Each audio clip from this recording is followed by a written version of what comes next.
তো বন্ধুরা, খেতে বসে গেছি।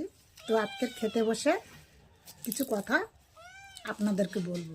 কথাটা হলো শিক্ষা ব্যবস্থা নিয়ে। ছেলেমেয়েরা পড়াশোনা শিখছে, ডিগ্রির পর ডিগ্রি নিয়ে বসে আছে, অথচ ভালো করে খোঁজ নিয়ে দেখলে জানা যাবে যে তারা ঠিকঠাক বাংলাটাও পড়তে জানে না। ইংরাজি তো পরের কথা, তো পড়তে পারবে কি করে?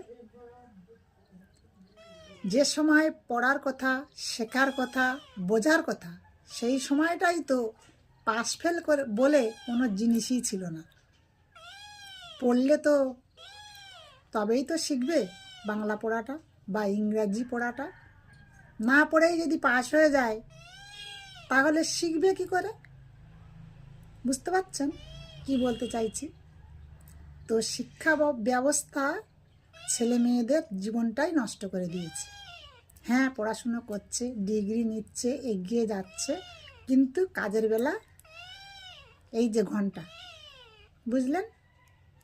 তো আজকের এই পর্যন্ত, বিস্তারিত পরের ভিডিও বলবো।